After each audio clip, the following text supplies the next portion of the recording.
हरे कृष्ण। आप सभी भक्तों का हार्दिक स्वागत है आज के श्रीमद् भगवद गीता के डिस्कशन में। तो आज हम लोग चर्चा कर रहे हैं श्रीमद् भगवद गीता थर्ड चैप्टर। इसका श्लोक संख्या 5 पे कल चर्चा किया था। नहीं कश्चित् क्षणमपि जातु तिष्ठति अकर्मके कार्यते ही अवशः कर्म सर्वः प्रकृति जैर्गुणैः। कि कोई भी व्यक्ति एक क्षण के लिए भी बिना कार्य किए नहीं रह सकता है। प्रकृति के जो 3 गुण हैं वो निश्चित रूप में उसको बलपूर्वक कुछ न कुछ कार्य करने के लिए लगाएंगे। इसीलिए अब भगवान कृष्ण आज के श्लोक में बोल रहे हैं, कर्मेंद्रियाणि संयम्य यास्ते मनसा स्मरण इंद्रियार्थान विमूढ़ात्मा मिथ्याचार स उच्यते। तो इसीलिए वो व्यक्ति मिथ्याचारी है जो कि बाहरी रूप से कर्म की इंद्रियां कर्मेंद्रियां हैं उनको तो अ, कार्य में नहीं लगाता है, लेकिन आंतरिक रूप से मनसा स्मरण, मन में उसकी जो है विषय वस्तु के प्रति धारणा बनी हुई है। क्योंकि पिछले श्लोक में उन्होंने बताया, नहीं कश्चित् क्षणमपि जातु तिष्ठति अकर्मकृत् कार्यते ही अ, अवशः कर्म कार्यते ही अवशः कर्म सर्वः प्रकृति जैर्गुण। कार्य तो करेगा ही करेगा। तो अगर कोई बाहरी रूप से अपने आप को समस्त प्रकार के कर्मों को त्याग देता है, छोड़ देता है, लेकिन तो जो फोर्स है, 3 गुणों का जो बल है कर्म करने के लिए, वो तो लगेगा ही, वो किसी न किसी रूप में प्रकट होगा। तो इसलिए भगवान यहाँ पे बता रहे हैं कि कर्म इंद्रियों को तो संयमित कर दिया है, लेकिन मनसा स्मरण या से मनसा स्मरण, मन में उसका स्मरण या मन के द्वारा वो विषय वस्तु के प्रति लगा रहता है, तो उसको मिथ्याचारी बोला जाता है। जैसे उदाहरण के लिए कोई व्यक्ति है जिसके पास गाड़ी है, तो अभी इंजन चालू कर दिया है और एक्सीलेटर दे रहा है, तो इंजन चालू एक्सीलेटर दे रहा है तो उसका पहिया घूमेगा। तो अगर वो रोड पे खड़ी है तो पहिया घूमेगा तो गाड़ी आगे बढ़ेगी। लेकिन अगर उसको किसी कारणवश से वो उसको चलने से रोकता है, बलपूर्वक गाड़ी को आगे नहीं बढ़ने देता है, कोई फोर्स लगा के या कुछ कारण से, लेकिन फिर भी इंजन यानी जो कि मन है और उसके द्वारा जो एक्सीलेटर चल रहा है, तो उसके द्वारा तो गाड़ी तो कार्यरत है ही है, और इसके कारण क्या हो जाएगा, लेकिन उसको आर्टिफिशियली जो है रोका जा रहा है चलने के लिए, तो उससे इंजन खराब हो जाए। ये जस्ट समझाने के लिए बताया जा रहा है। उसी प्रकार से पिछले श्लोक में भगवान ये ऑलरेडी वर्णन कर चुके हैं कि जो प्रकृति के 3 गुण हैं व्यक्ति को किसी न किसी प्रकार से कर्म करने के लिए फोर्स करेंगे ही करेंगे, और विशेष रूप से मन, तो मन को व्यक्ति नहीं रोक सकता है। इसलिए जब कोई व्यक्ति सुप्तावस्था में जाता है, सोता है, तब भी मन कार्य करता रहता है, मन के द्वारा स्वप्न देखता है और भिन्न भिन्न प्रकार के कार्य में लगा रहता है। तो बाहरी रूप से भले ही अपनी इंद्रियों को संयमित करे, लेकिन अगर वो अ, उनको प्रॉपर तरीके से सही तरीके से कार्य में नहीं लगाता है, तो निश्चित रूप में मन जो है, मन के द्वारा उसका जो ये चिंतन चलता रहेगा, और इस प्रकार के व्यक्ति को मिथ्याचारी बोला है। भगवान यहाँ पे बोल रहे हैं, one who strains the senses of action but whose mind dwells on the sense objects certainly deludes himself and is called a pretender। Pretender उसको बोला जा रहा है। इंद्रियार्थान विमूढ़ आत्मा, विमूढ़ यानी फूलिश, विमूढ़ मतलब मूर्ख है, ऐसा व्यक्ति मूर्ख है, क्योंकि अ, मन में स्मरण है इंद्रियों के प्रति, इंद्रिय अर्थ के प्रति, लेकिन कृत्रिम रूप से वो प्रयास कर रहा है उसको ना करने का, तो उससे उस मन जो है शुद्ध नहीं होगा। लेकिन सोल्यूशन क्या अगले श्लोक में और बताएंगे कि इससे ज्यादा बेटर है कि अपने इंद्रियों को वो कार्यरत करे भगवान के सेवा में, इस प्रकार के कार्यों में लगाए जिसके कारण उसके जो मन में जो विचारधाराएं वो पवित्र हो जाएं, तब वो वास्तविक जो है आध्यात्मिक सफलता को प्राप्त कर सकता है। तो there are many pretenders who refuse to work in Krishna consciousness but make a show of meditation while actually dwelling within the mind upon sense enjoyment. Such pretenders may also speak on dry philosophy in order to bluff sophisticated followers, but according to this verse, These are the greatest cheaters. For sense enjoyment, one can act in any capacity of the social order, but if one follows the rules and regulations of his particular status, he can make gradual progress in purifying his existence. But he who makes a show of being a yogi while actually searching for the objects of sense gratification must be called the greatest cheater, even though he sometimes speaks of philosophy. His knowledge has no value because the effects of such a sinful man's knowledge are taken away by the illusory energy of the Lord. Such a pretender's mind is always impure, and therefore his show of yogic meditation has no value whatsoever. जिस प्रकार से कुछ ऐसे व्यक्ति होते हैं जो out of laziness यानी आलस के कारण भगवान के सेवा में नहीं लगना चाहते, लेकिन आध्यात्मिक मार्ग में लगे रहने का ऐसा बाहरी रूप से ऐसा प्रिटेंड करता है यानी प्रकट करता है। तो भगवान Krishna Krishna consciousness, work in Krishna consciousness यानी कृष्ण चेतना में रह करके अपनी इंद्रियों को उनके उचित प्रकार से उनको सेवा में लगाना, ये कार्य नहीं करते हैं, लेकिन बाहरी रूप से इंद्रियों के कार्य को छोड़ करके लेकिन मन में फिर भी जो इंद्र तृप्ति की भावना है वो बनी रहती है। तो ऐसे लोग प्रिटेंडर होते हैं यानी धोखेबाज बोला जाता है। और इस श्लोक के अनुसार भगवान बोल रहे हैं कि ये ऐसे बहुत ही greatest cheaters of the society, समाज में सबसे ज्यादा धोखे में रखने वाले लोग होते हैं। इससे ज्यादा तो बेहतर वो होते हैं, श्रीला भक्ति सरस्वती ठाकुर बोला करते थे, जैसे जो 100 बॉटल योगीज होते हैं जो कि बाहरी रूप से तो ऐसा प्रदर्शित करते हैं कि उन्होंने संन्यास ले लिया है, सारे समस्त हर प्रकार के भौतिक कार्य से विरक्त हो चुके हैं, सब कुछ छोड़ दिया है, लेकिन फिर भी अपने आप को भगवान के भक्ति में या सेवा में ना लगाने के कारण मन अभी भी अशुद्ध है और मन में वासनाएं भरी पड़ी हैं। तो उनसे हजारों गुना ज्यादा अच्छा है जो ईमानदारी से एक स्वीपर का कार्य करता है, स्वीपर का कार्य करता है और उससे उसको जो भी कुछ फल मिलता है उसको वो भगवान की सेवा में लगा देता है। वो हजारों गुना ज्यादा अच्छा है ऐसे ढोंगी सन्यासी से। वो एक साधारण सा स्ट्रीट स्वीपर, सड़क में काम करने वाला एक स्वीपर, वो ज्यादा अच्छे पोजीशन में, जो कम से कम अपने स्थिति अनुसार कार्य में लगा रहता है और धीरे धीरे अपने मन को जो है शुद्ध करता है। तो ये है सम एंड सब्सटेंस कि यानी भगवान अर्जुन को उस मार्ग को लेने से बचाना चाहते हैं। अर्जुन भी यही यही प्रयास कर रहा है। पहले अध्याय में अर्जुन जो है युद्ध को छोड़ने के लिए बातें कर रहा है और अर्जुन बोल रहा है कि मैं इस प्रकार के किसी भी प्रकार के कर्म को नहीं करूंगा, मैं केवल जो है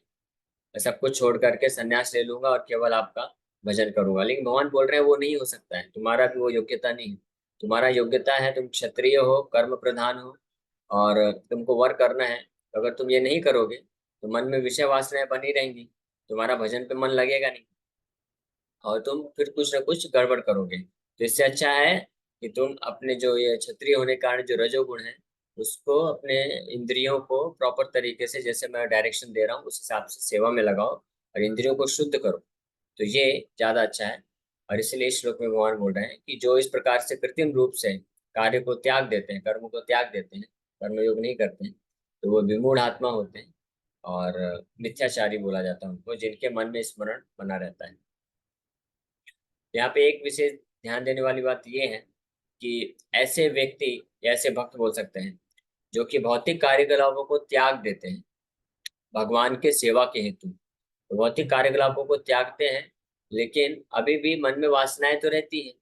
तो वो लोग इस कैटेगरी में नहीं आते, जो वो मिथ्याचारी नहीं होते हैं। मिथ्याचारी भगवान उनको बोल रहे हैं जो कि भौतिक कार्यकलापों को तो त्याग देते हैं लेकिन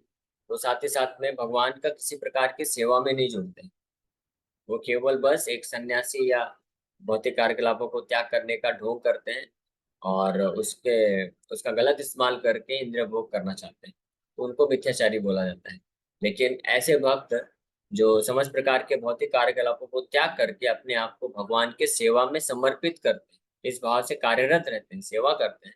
तो भले ही शुरुआत की अवस्था में उनके मन में विषय भोग की वासनाएं बनी होती है, लेकिन क्योंकि वो प्रॉपर तरीके से अपने आप को भगवान की सेवा में लगाते हैं, धीरे धीरे वो जो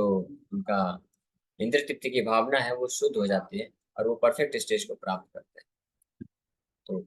ये एक चीज यहाँ पे समझना चाहिए, क्योंकि कई बार लोग इस श्लोक के माध्यम से ऐसा प्रश्न उठाते हैं कि जो भी व्यक्ति इस प्रकार से ब्रह्मचारी या सन्यासी बनते हैं, विशेष रूप से भक्ति मार्ग में, इस्कॉन में, जैसे इस्कॉन में कोई ब्रह्मचारी है, आश्रम ज्वाइन करता है, तो उसके लिए ये जरूरी नहीं है कि पूर्ण रूप से वो काम वासनाओं से मुक्त होगा तभी वो जो है ब्रह्मचारी या सन्यासी बन सकता है और अपने भौतिक कार्यों को त्याग कर सकता है। इसका अर्थ ये नहीं बोला जा रहा है, क्योंकि अगर कोई किसी के मनसा स्मरण या आस्ते मनसा स्मरण, इंद्रियार्थान, तो विषय वस्तु के प्रति मन में जो स्मरण है, लेकिन फिर भी वो अपने आप को उन भौतिक कार्यकलापों से बचा बचा के रखना चाहता है, जिसके कारण वो विषय वस्तु के प्रति और जो आसक्ति बढ़ जाएगी, तो उनको वो त्याग करता है और दूसरी ओर भगवान के सेवा में लगाता है, तो वो मिथ्याचारी नहीं कहलाता है, बल्कि वो परफेक्ट डिवोटी है, क्योंकि वो, जैसे अगले श्लोक में बताया जाएगा कि वो ऐसे भौतिक कार्यकलापों को त्यागता है जिनके कारण इंद्रियां और उत्तेजित हो सकती हैं, बल्कि और उसकी जगह भगवान के सेवा के से संबंधित जो कार्यकलाप है उनमें लगाता है, तो वो कर्म योगी है वास्तव में। इसलिए ऐसा ऐसा भक्त है, विशेष रूप से जो इस्कॉन में जैसे ज्वाइन करते हैं, तो कई बार ऐसे लोग प्रश्न उठाते हैं, बोलते हैं कि आपने सारे समाज सब कार्य को क्यों छोड़ दिया। भगवान गीता में बोलते हैं कर्म योग करना चाहिए, तो कर्मयोग का मतलब क्या है ये जानना चाहिए।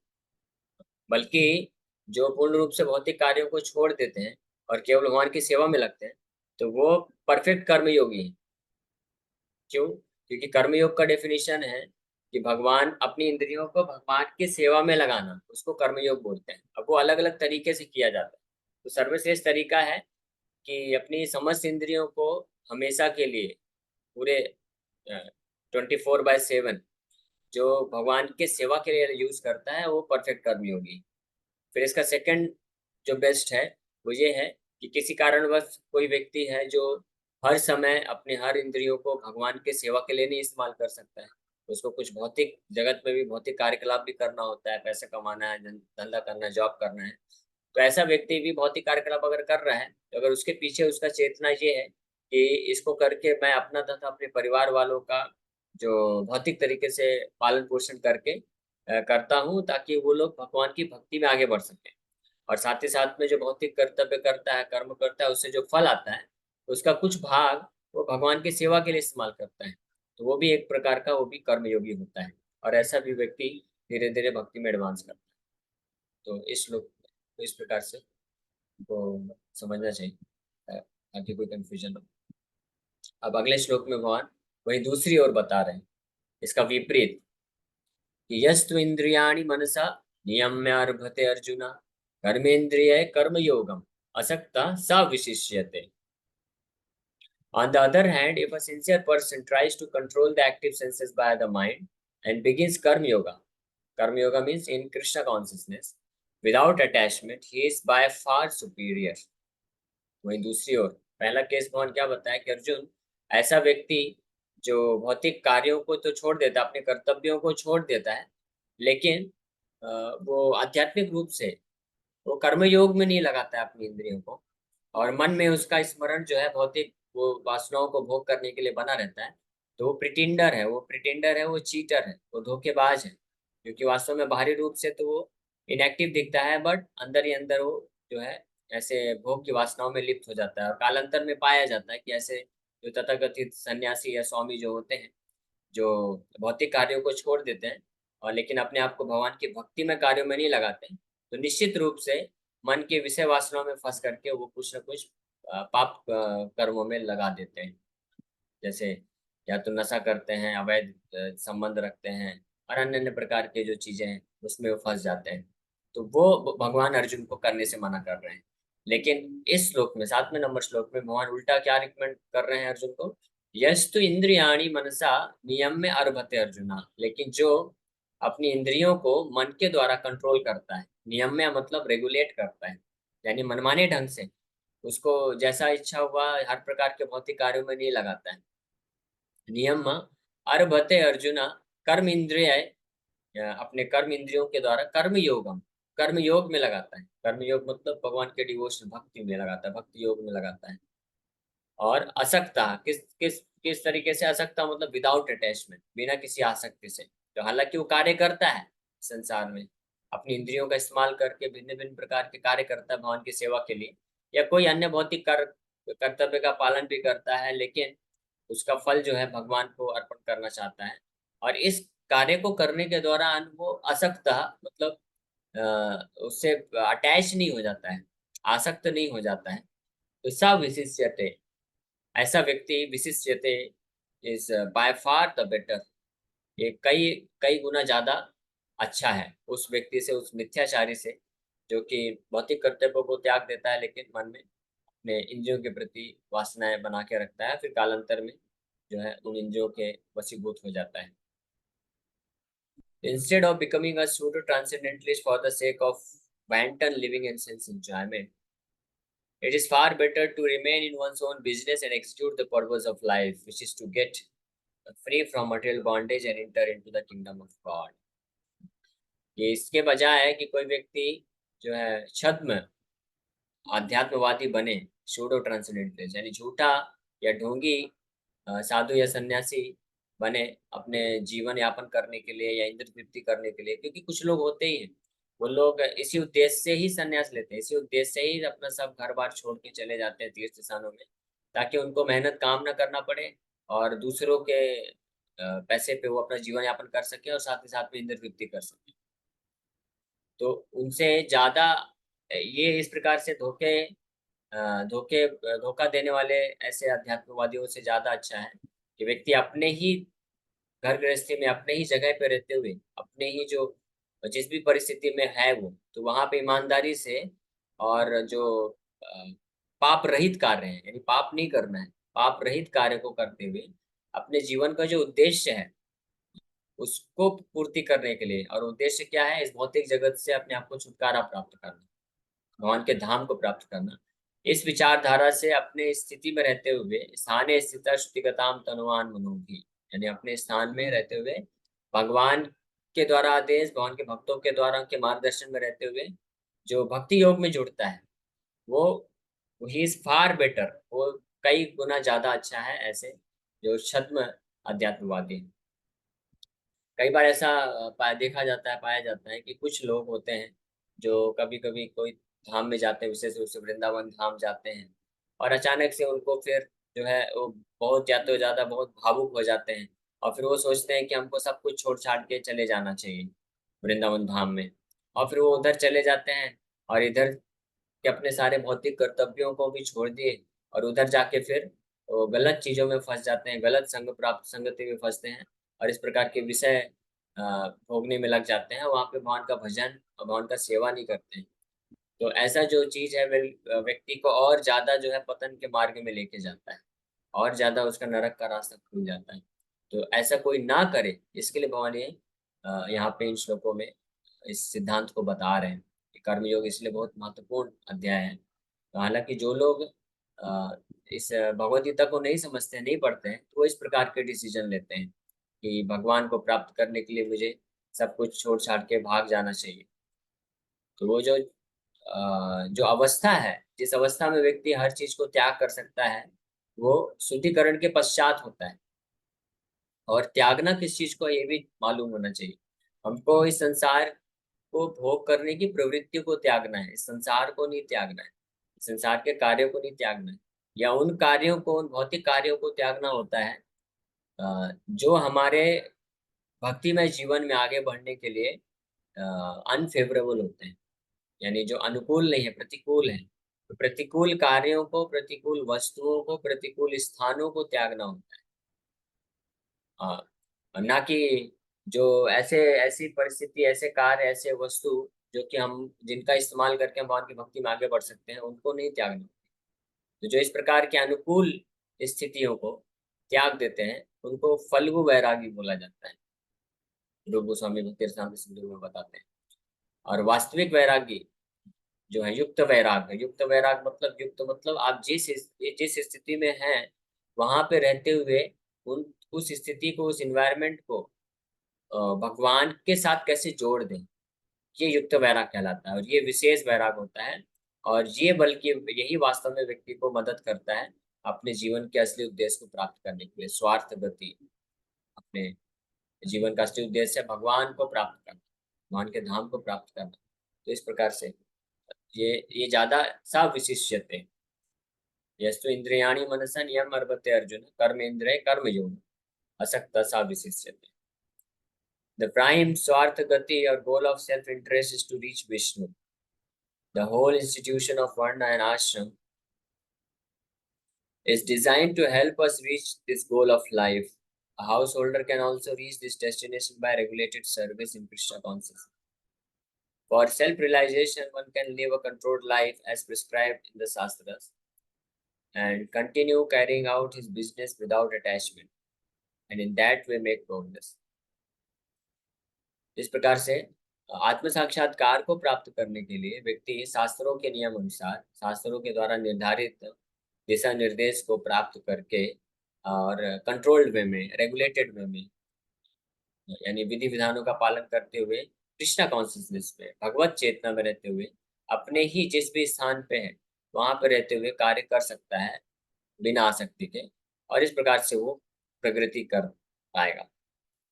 A sincere person who follows this method is far better situated than the false pretender who adopts show bottle spiritualism to cheat the innocent public. A sincere sweeper in the street is far better than the charlatan meditator who meditates only for the sake of making a living. ये जैसे मैं already वर्णन किया। इसलिए जो ईमानदार, ऐसा ईमानदार भक्त जो अपनी परिस्थिति में रहते हुए ये इस प्रकार से जीवन यापन करता है कि कैसे वो हर चीज को इस प्रकार से एडजस्ट करे या कार्य में लगाए ताकि वो भगवान की भक्ति में आगे बढ़ सके, तो वो बड़े आसानी से धीरे धीरे आध्यात्मिक जीवन में प्रगति करता है। ना कि वो व्यक्ति जो इस संसार के दुखों से परेशान होकर के या तो कई बार सुसाइड कर लेते हैं या सब कुछ छोड़ के किसी तीर्थ स्थान में या धाम में चले जाते हैं। तो वहां पे तीर्थ स्थान या धाम में ऐसे अचानक से भावुक होकर के भागने से कोई फायदा नहीं है, क्योंकि हम जा रहे हैं भगवान के धाम में, लेकिन वास्तव में हम धाम में अभी गए जाते नहीं हैं। धाम में व्यक्ति जाता है आध्यात्मिक चेतना के साथ, जिसका हृदय शुद्ध होता है, आध्यात्मिक चेतना में जिसकी विकसित है, वही वास्तविक रूप में भगवान के धाम में प्रवेश कर सकता है। अन्यथा जो लोग शास्त्रों और शास्त्र गुरु, साधु गुरु शास्त्र के दिशा निर्देश के विपरीत होकर के ऐसे केवल भावुकतावश सब कुछ छोड़ के भगवान के धाम चले जाते हैं, तो वास्तव में चांसेस ज्यादातर 99% चांसेस ये रहता है कि वो गलत जगह फंसते हैं और फिर गलत प्रकार के कार्यों में लग जाते हैं। वहाँ पे वो भजन भी नहीं करते हैं और ना ही अपना जो फैमिली रिस्पॉन्सिबिलिटी है वो भी सब छूट जाता है उनका। इसलिए इस प्रकार के चार्लेटन यानी सो बॉटल मतलब कि दिखावे, ऐसे दिखावटी आध्यात्मवादी बनने से अच्छा है कि हम कर्म योग को पालन करें। कर्म योग मतलब कि अपने इंद्रियों को यथा स्थिति में रहते हुए अपने इंद्रियों को भगवान की सेवा में लगाएं और इस प्रकार से भक्ति में प्रोग्रेस करें। इसलिए श्री चैतन्य महाप्रभु से जब श्री चैतन्य महाप्रभु ने रामानंद राय से प्रश्न पूछा कि आज की परिस्थिति में, इस कलयुग में क्या सबसे सरल साधन है, सबसे सरल उपाय है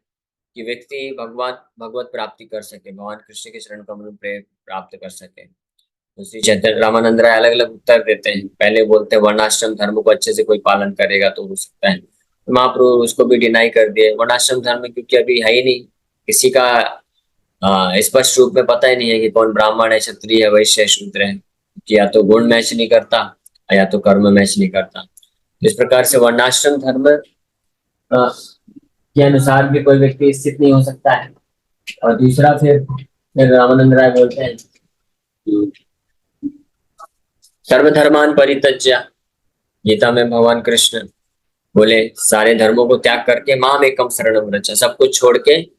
मेरा एकमात्र शरण ले लो। तो महाप्रभु इसको भी डिनाई कर दिए, बोले ये भी संभव नहीं है, क्योंकि ये कौन कर सकता है जो भगवान को पूर्ण रूप से समर्पण ले सकते हैं, लेकिन समर्पण कौन ले पाएगा इस कलयुग में? लोगों का हृदय अशुद्ध है,